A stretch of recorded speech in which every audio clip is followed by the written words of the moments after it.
Hey everyone, my name's Kent. I'm lead pastor here at Epic. Before we jump into this week's episode, I wanted to take just a moment and acknowledge the flooding from this past week. You know, lots of people have experienced damages and loss as a result of the storm, and it's going to take a significant amount of time in order for us to all recover. Now, if you're part of our church family, you should have received an email from your location pastor just to check in on you. If you need help, make sure you let them know. Now, I have to say, I am so proud of all the different Epic people that I've seen jump into action to love and care for their neighbors, their friends and family, just to make sure that they're okay getting through all of this. Some of you have gone as far as to offer your own homes for anyone who may have been displaced. Listen, I just think that is amazing. Remember, we are for Philly, which means we're always looking for opportunities to love and care for the people around us well. So I just wanted to say, hey, church, keep it up. Now, we recorded this long before the storm even came, and so we didn't know what was going to happen. So as you're watching this episode today, if you're wondering, like, why in the world are we not talking about this really big thing that just happened in our city? It's because it hadn't happened yet. In fact, there's a part in the message where I teach through something Jesus taught about a storm and a flood, having no idea that we were all about to live through one. Now, in some ways, though, I think having gone through what we've gone through this past week actually puts us in a position where the message hits home even more. So I just want to encourage you to lean in, know that we love you, know we're praying for you, and we are in this together. All right, so let's get to it. Hey, what's up, everyone? Welcome to church. My name's Justin. This is Preston, and we're going to be your hosts for today.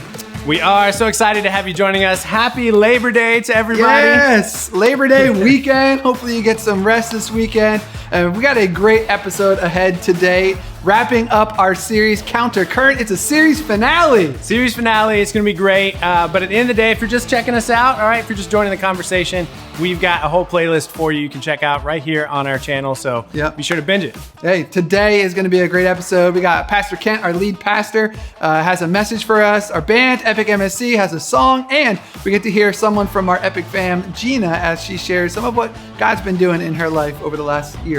And we're also really excited because we are counting down the days. We are only 1 week, 7 days away from our next Epic Live. Can't wait. Epic Live's happening next Sunday, September 12th. We're going to tell you more about that in just a minute. So let's get to it. Let's do it.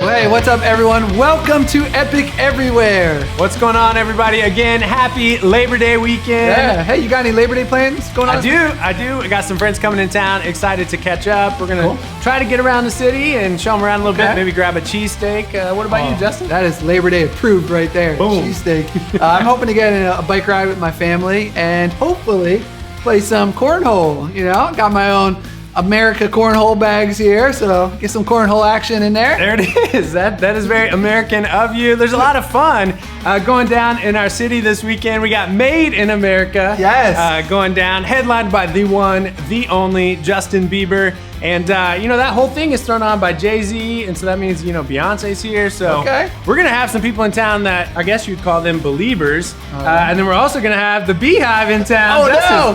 Which one are you? Are they rivals? I don't even know. I don't know. I mean, usually I got to stick with my fellow Justins. But I don't know if you can top Queen Bee. She's at top of the game. So. Well, all right. What well, if you're about the you? Beehive, I got to let it out. Oh, I'm a believer, baby. You got the shirt and everything. You That's are right. full on Justin approved. Well, That's right. I like that. But hey, whether you're going to be hanging out in your backyard or down at Made in America for Labor Day weekend, we hope you have a great time. Get some rest, rejuvenate, and we're so glad you joined us today. If you're new around Epic, welcome. You're going to have a great time with us today.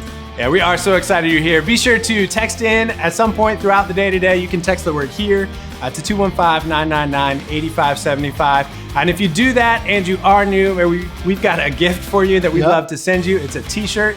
Justin Bieber t-shirt. It's not a believer shirt, but it's a t-shirt just to say thanks for hanging out with us. Yeah, and every week we release a brand new episode right here on YouTube called Epic Everywhere, and it's designed like so many other things in your life to be on demand so you can watch it whenever it works for your schedule with whoever you're with. That's right, Justin. Friends don't let friends watch Epic everywhere alone. That's true. All right, so grab some friends, grab your family, coworkers, neighbors, what have you.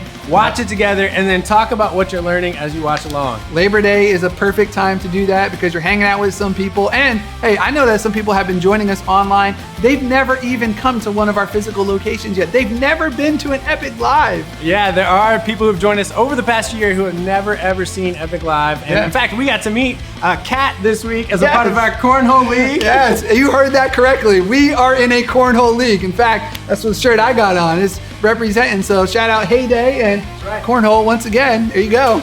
Wait, Kat, shout out to you and your dog, Merlot. Thanks for watching along. Glad you're a part of our Epic fam. Yeah, hey, we would love for you and everyone else that's been joining us online to come hang out with us in person. Next Sunday is Epic Live, September 12th. Man, we're pumped for that. All the details, you can find like the venue, the directions, the times, all that. That's on our website, epic.church. We would love for you guys to come hang with us for Epic Live. Yeah, we cannot wait to see everybody again soon. One of our favorite parts about Epic Live is our band, Epic MSC. They perform live at each of our venues, and we're excited to hear from them. And we're actually going to hear from them right now. Why don't you check out this song?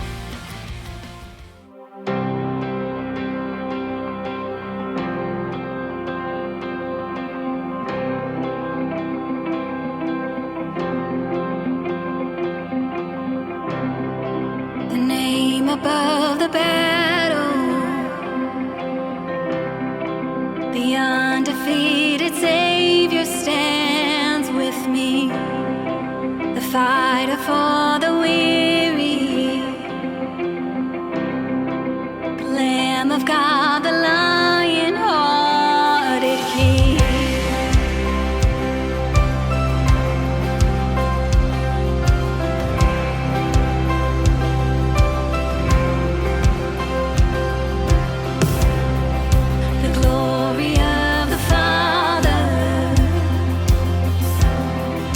Power of the undefeated name, the King of every kingdom.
Hey, thanks for singing with us. If you enjoyed that song, we'll be doing that live at all of our venues next week for Epic Live.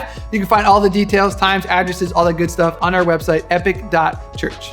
Yeah, hey, all of our services, whether it's the songs we sing or the messages we do, or even the stories we share, they're all designed to be fun, to be meaningful, and have an impact in your life. And we couldn't do that without being able to partner with so many of you who support our church financially. Thank you so much for your giving, which really helps us to accomplish the mission that God's put before us, to see every person in the city know Jesus as the forgiver and leader of their life. And so we just want to take a moment to pause and say thank you and invite you to give today. Maybe you'd like to start giving to support what God's doing in our church. You can do that by texting the word give to the number on the screen. Yeah, it's your generosity that truly helps us to meet people right where they're at and to see God have an impact in their lives. And we want to introduce you to Gina, and she's going to share a little bit about how God has been at work in her life. She's a mom. She's been watching along from New Jersey. Okay, New Jersey, let's go. I know, that's a really big deal for you, Justin. But why don't you guys check out her story? Around a year ago, I was trying to get my life in balance again, but I was still trying to find the shiny object that was going to fix everything. So with motherhood, maybe I just needed a certain routine. With the home, maybe I just needed someone to come in and help clean. And it was always looking for some sort of external factor to come in, but then I realized that maybe it wasn't something that I could actually fix on my own, or maybe it wasn't something that the perfect schedule or the right parenting technique, maybe I just couldn't do it alone. And then that's when I started really getting into my faith and realized that maybe I should be looking to God a little bit more. I don't even remember how, but one day I just kind of watched an online service, and then from there I was kind of hooked. So just every Sunday I was just like, okay, I'm watching service.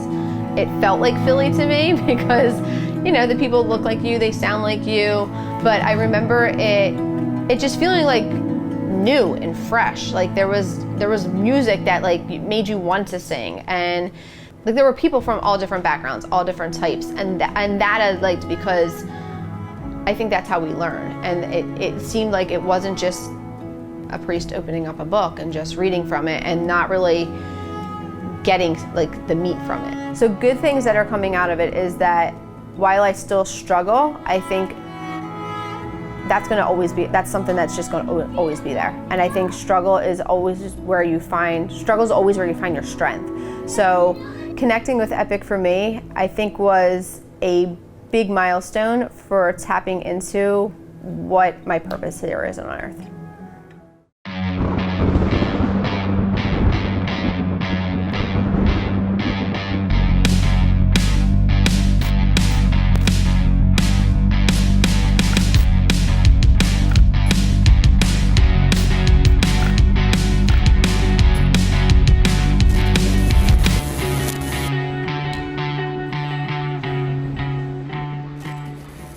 Well, hey everybody, my name's Kent. I'm lead pastor here at Epic, and I'm so glad you're doing church with us today. Now, there's something I know that is true about you just because you're watching this right now, and that is that you're different, but it's a good kind of different. And there's all kinds of things you could be doing right now instead of church. You could be sleeping. I know you're like, please don't remind me. You could be knocking something off your endless to-do list. You could be catching up on your favorite show on Netflix. Like I just watched Paper Tigers. Highly recommended. You should totally check that out. That was a ton of fun to watch with my son. But you're not doing any of those things. No, instead, you've chosen to set aside some dedicated time to worship God and hopefully to learn some stuff so that you can grow in your faith. And I think that's because there's just something different about you. Like you're not okay with the status quo. You're not okay with average or ordinary. No, you've decided to be different. And as we've learned in this series, sometimes being different and choosing to go against the flow and be different than everybody else around you is actually a really good thing. I mean, after all, who just wants to be average? In fact, I came across some fun facts about the average American that I thought were interesting. Check this out. The average American, number one, spends 103% of their income. 103%. Now listen, you do not have to be a financial specialist to know that is not good. Like no bueno, right? Like UO is gonna be broco, suno. That's how that works. Now some of you are a little devastated right now because you're like, I thought for sure Kent spoke Spanish. Nope, just brown. Others of you are like, man, I had no idea Kent spoke Spanish. That was so good. Nope, you were way off. Anyways, that's the first one. Here's the second one. The average American, get this, uses one form of deception every 5 social interactions. Can you believe that? Like, I read that and all of a sudden I got super paranoid. Started thinking about all the people I've run into lately. They're like, Kent, oh man, so good to see you. I'm thinking, is it? Like, is it really? Because according to this, there's a 1 in 5 chance. Not so much, just saying. And then here's the last one. Studies show that the average American has an attention span of 8 seconds. 8 seconds. And people asked the researchers, like, why is that true? And the researchers were like, what? What are we talking about? I know, it's silly. Anyways, listen, average isn't always that great. And I know that, some of those things we just talked about, they're just a little silly, but the truth is that you don't want to be just average, and you don't want to be just ordinary. The good news is that God doesn't want us to live an average, ordinary life either. In fact, over and over again, one of the things we see all throughout Scripture is that Jesus invited his followers to be anything but average, to be anything but ordinary. In fact, the first week in this series, we looked at this verse, Romans chapter 12, verse 2. It says this, do not conform to the pattern of this world. Don't be like everyone else around you, but be transformed by the renewing of your mind. And what we learned is that God doesn't want us to conform and be like everyone else around you. No, he wants us to be transformed into something different. And then over the past several weeks, we've talked about some of the different ways that we're actually called to be different. We talked about turning the other cheek, going the extra mile. We've talked about choosing relationship over being right. We've talked about not reacting, but choosing to respond. We've talked about always looking for opportunities to exceed expectations, even when the other person doesn't deserve it. Now that's different. We've talked about how life isn't about stuff or status, and how oftentimes less is actually more. And living with that truth in your heart and in your mind changes everything about how you approach life. That's different. We've talked about where to find our value, that you aren't what you do or what other people think about you, that you aren't what you have, and you certainly aren't your mistakes. No, you are who God says you are. And when you live with that truth in your heart, it changes how you navigate through life. If you find your value there, you won't look for it in other places. That's different. And then we talked about how God actually wants to use your life, wants to use your story to impact the lives and stories of the people around you. How we should walk through life looking for those opportunities. That's different. And what's neat about all of these things is that they aren't just different, but they're actually better. Like, as you begin to let these things play out in your life, what you'll discover is that they aren't just different ways of being and doing. They're actually better ways of being and doing. Like, going the extra mile really is better. Choosing relationship over being right really is better. Not reacting, but responding, that is better. Having the confidence that comes from knowing who God says you are, instead of looking for validation from other people.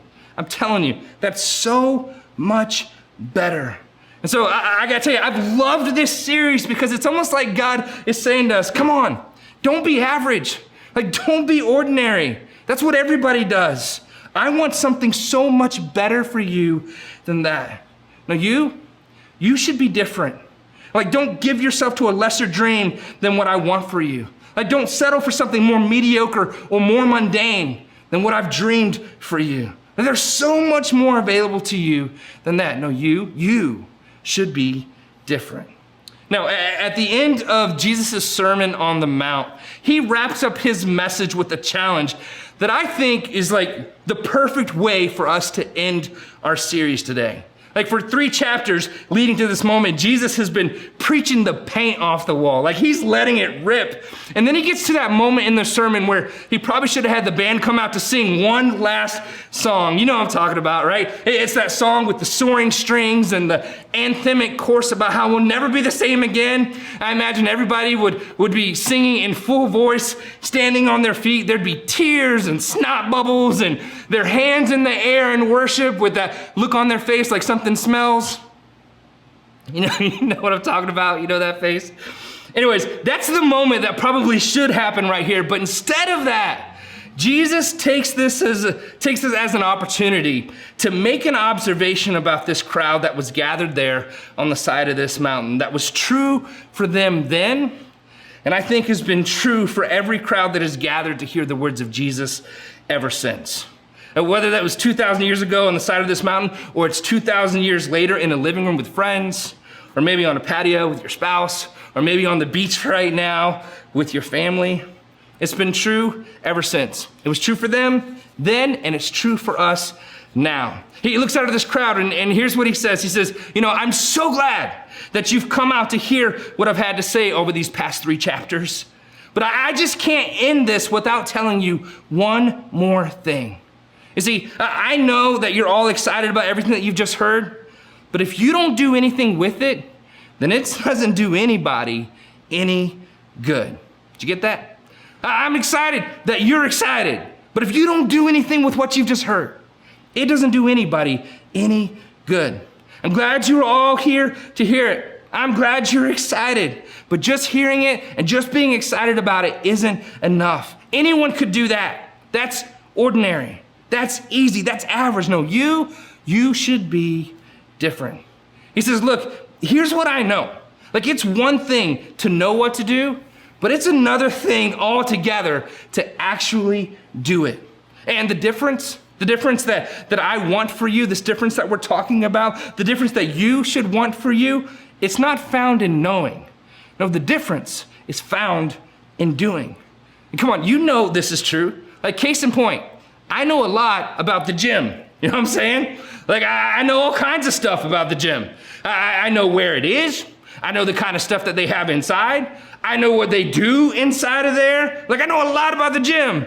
But the difference isn't found in knowing, is it? No, it's not. The difference is found in doing. If you think about this, like, for the most part, knowing isn't our problem, right? Like, isn't it true that in most situations in life, like, you know what to do? Like, if you wanted to be healthier, like, you know what to do. If you wanted to be in a better place financially, you know what to do. Like, spend less, save more, like, live on less than you make. Like, that spending 103% of your income thing, like, that is not gonna work. You know what I'm saying? You're gonna be broke-o, remember? Don't do that, right? Like, you already know what to do.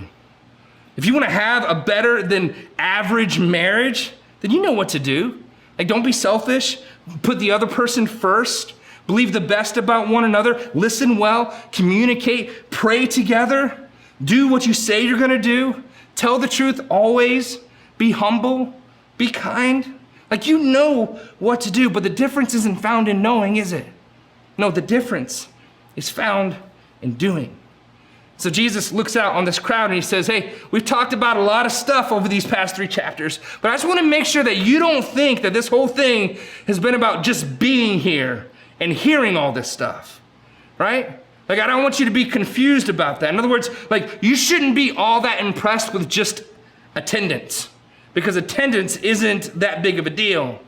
Now, I do want to say this. If it's your first time watching with us today, or maybe your first time in a long time, I want you to know, I think that is awesome. I mean, it's impressive that you would do something different than what you normally do. And way to go for that. I think that's awesome.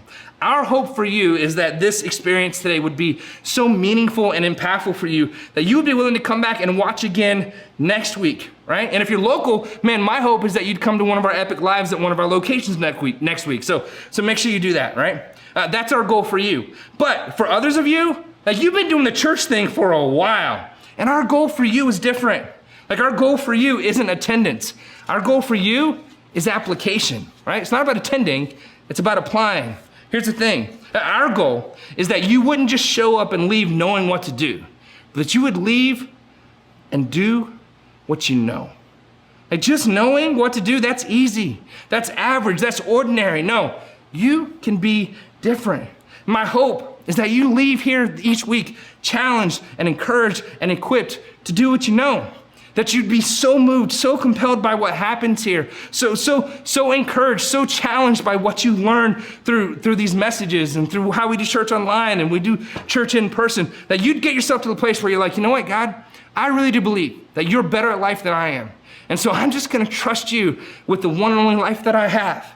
God, I really do believe that you have good things planned for me and in store for me, and that my future is best placed in your hands. And so, God, whoever you want me to be, that's who I want to become. And God, whatever you want me to do, that's what I want to do. And however you want me to serve, God, that's how I want to serve. And however you want me to give, that's how I want to give. And whatever it is you want from me, God, I want you to know I'm in, like all in. And can you imagine a church full of people like that? Can you imagine what people would think about Christians if that's what they were like? I mean, think about it. Like, isn't that the problem that so many people have with Christians? Like, we know so much more than what we're willing to actually do.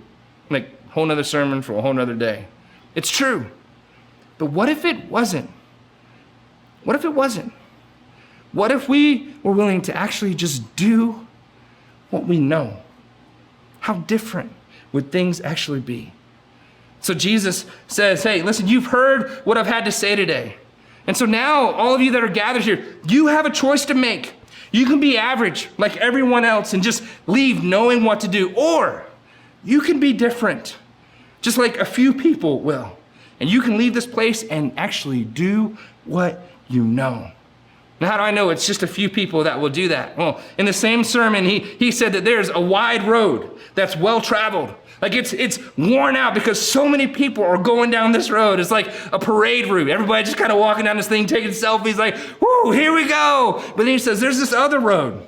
And it's a road that's narrow. It's a road that's little, and only a few people ever even find it. And it's this narrow road that actually leads to life. This other one, the wide one, that leads to death. He says, most of you will leave knowing what to do, but only a few of you will actually do what you know. Gang, that's the difference in experiencing life in your marriage or death in your marriage. That's the difference in experiencing life in your relationships or death in your relationships. Life in your finances or death in your finances. Life in your career or death in your career. Like, you know what to do. The question is, and the question has always been, will you do it? And so, before he wraps up his sermon, that's the challenge that Jesus gives to the people that are gathered on the side of this mountain. Now, I want you to hear how he actually said it. Here it is, Matthew chapter 7, starting verse 24. Jesus looks out on this crowd and he says this. He says, therefore, everyone who hears these words of mine. In other words, all of you who are part of the crowd on the side of this mountain and have been listening to me talk all day long, or all of you who showed up to hear my words, all of you who attended, all of you who tuned in today on YouTube to watch the message, all of you who are here and have heard this message, you sang the songs, you felt a goosebump or two, like all of you who are gathered, everyone who hears these words of mine, and blank is like a wise man who built his house on the rock. And then in verse 26, he says something that kind of contrasts this, and don't worry, we'll fill in the blank in just a minute. It's similar, but it's different. Here's what he says in verse 26. He says, but everyone who hears these words of mine and does not blank is like a foolish man who built his house on sand. And so here he tells a story where there's two guys. One is like a wise man who built his house on a rock, and the other is a foolish man who built his house on sand. And so what's the difference between these two? Verse 24, he tells us, he's like, everyone who hears these words of mine and understands them. No. Everyone who hears these words of mine and takes really good notes. No. Everyone who hears these words of mine and then posts about it on social media, like hashtag blessed, hashtag I love my church, hashtag every person in the city, woo! No. What's he say? He says, therefore, everyone who hears these words of mine and what? Puts them into practice. It's like the wise man who built his house on the rock. He says, hey, it's not enough to just know what to do. No, you got to do what you know. He goes on, he says in a contrasting statement, he says this in verse 26, he says, but everyone who hears these words of mine and does not put them into practice, everyone who knows what to do but just doesn't do it, is like a foolish man who built his house on sand. He says, listen, there's two kinds of people. There are people who are going to leave here knowing what to do, but that's it. Those people are fools. And then there are those of you who are going to leave here not just knowing what to do, but who will actually do it. And you, he says, you are wise. And then he goes on to tell us why this is so important. He's talking about the wise man who built his house on the rock. He says this in verse 25. He says, the rain came down, the storms rose, the wind blew and beat against the house, yet it did not fall because it had its foundation on the rock. He says, look, here's what's going to happen. Like at some point in life, a storm is going to come. Some of you feel like you're in the storm right now. You're like, yes, I'm in it. Others of you are like, man, I'm just coming out of it. And some of you are like, I'm neither one of those. I'm good. Get ready. It's coming. Listen, the storm comes for everybody. Jesus says, look, a storm is going to come. But I want to tell you how you can be ready to endure each and every single storm that comes your way. I can't promise you that you'll never have to go through anything, but I can help you build a foundation on the inside of yourself that's so strong that you'll be able to make it through any storm that life throws at you. And it begins with putting my words into practice in your life. Simply put, he says, do what you know. And then he tells us what happens if you don't do that. He says that same storm is going to come, whether you're ready for it or not. Verse 27 says the rain came down, the streams rose, and the winds blew and beat against the house. And because it was built on sand, it fell with a great crash. One of the things my kids love to do when we go to the beach is build a big sandcastle. And we take it really serious. Like, we don't show up with plastic shovels. We show up with like some military issue shovels, some for real man digging shovels, and we build a big sandcastle. They love it. They're always so proud of what they've built afterwards. And we leave the beach, and then the very next day, first thing they do is make a beeline for where the sandcastle was. When they get there, they're always so disappointed. They're like, what happened? It's just a puddle. Well, because it was built on sand, when the waves finally got to it, it just washed away. And what Jesus is saying here is that, man, I can't tell you how important this is. But if you think that all of this is just about showing up and knowing some stuff, man, your life is going to be like that sandcastle. When the storms come, when the waves finally get to it, you won't have a foundation, and it'll just wash away. He says, but if you want to have the kind of foundation that has some strength to it, then make sure you don't just know what to do, but you do what you know. Jesus says, listen, what you know is important, but your house is built on what you actually do. And so here's my question. Aren't you tired of building on sand? Like, aren't you worried that it could all come crashing down? Like, aren't you ready for the freedom that comes with the security of building your life on a solid foundation? Listen, as a pastor, one of the things that's interesting about my job is that you spend a lot of your time trafficking through other people's pain. The truth is, nobody calls a pastor when they're having a good day. It's like, I just wanted to call you, let you know I'm having a good day. No, they call when everything's falling apart. And so I've sat across the table from enough people who kind of have parts of their lives crumbling or falling apart to know that that's something that I don't want for you. A couple weeks ago, I came across something online called the Crate Challenge. Have you seen this thing? Right? Like, it's frightening.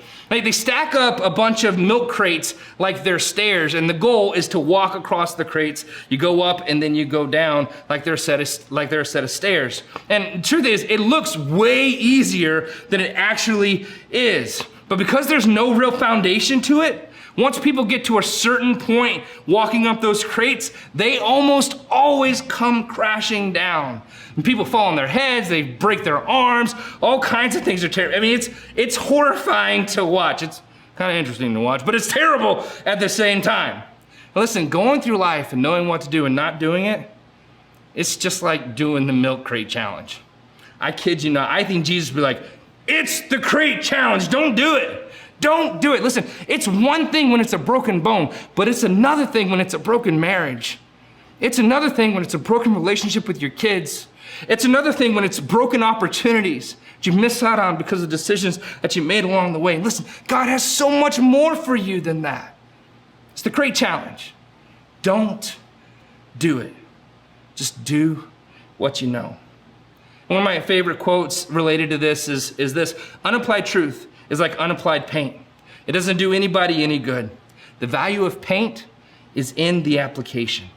Isn't that true? Like paint on a shelf is useless. You could shake it, you could stir it up, you could open it, you could admire it for all of its color. But if you don't do the work of actually putting it on the wall, it doesn't do anybody any good. And gang, I'm finding that a lot of times whenever I open up God's word, I can stir it, I can shake it up, I can look at it, but it doesn't do me any good until I roll up my sleeves, grab a roller, and do the work of applying it to the walls of my life, of actually doing what I know. And so let me ask you a really simple question as we land the plane on this whole series. What do you need to do? What do you need to do? It's incredibly personal and terribly important. What do you need to do? Like, I'm not even asking you to come up with something new. Like, I'm sure something probably just popped into your mind pretty quickly. Maybe it's something that you've learned while hanging out with us here at church. Maybe it's something you learned from when you were a kid. Maybe it's something you know from just hearing the things that Jesus has taught. Whatever it is, what do you need to do? Maybe you need to go back through this series and listen to some stuff. Maybe you need to read Matthew 5, 6, and 7. Jesus taught all kinds of stuff in there that would be helpful and meaningful for us. He talked about how we shouldn't react out of anger, right? That's ordinary. Everybody does that. He says, no, you be different. He talked about how we should guard ourselves sexually. Listen, sex is a great thing for married people. Sex outside of marriage, man, that's ordinary. Everybody does that. You be different. He talks about how we should treat our enemies, that we should love them and pray for them. It's like, pray? Like, can't I just not slash their tires? Jesus is like, no, that's ordinary. Everybody chooses to just not slash their tires. You should be different. And then he talks about worry. He says, hey, stop that. And you're like, man, I would if I could, but I can't. He's like, no. I can be trusted, so you don't have to worry. So just stop it. It's a waste of energy. It's a waste of time. Listen, worrying, that's ordinary. Everybody does that. You can be different. Jesus is like, come on, guys. Don't be ordinary. Don't be average. You can be different. Don't just know what to do, but do what you know. And I promise you, it won't just be different. It'll be so much better. So, what is it for you? I know what it is for me. You probably know what it is for me. Odds are, you know what it is for you too. So, let's do it together. Let me pray for you. God, we love you. Thank you so much that you first loved us. Lord, I pray that you'd give us the wisdom to know what to do with what we just heard and the courage to do it. God, help us to do what we know. And Lord, I'm so grateful for these words that you've preserved for all these years that are just as relevant now in our day, in our time, as they were back then when you said them to the crowd that was gathered on the side of that mountain. Lord, I pray that those words would enter our hearts. And God, you'd exchange our old ways of thinking for new and better ways of thinking. And that you do the thing that only you can do and begin to transform us from the inside out. And God, help us to do our part, to do what we know. In Jesus' name, amen. Listen, gang, I love you. We'll see you next week. Well, hey, Kent, thanks for that message and for that challenge. It's not just about knowing, but it's about doing. And so, hey, let's talk about doing. Next steps. What's your next step? What are you going to do after hearing that message?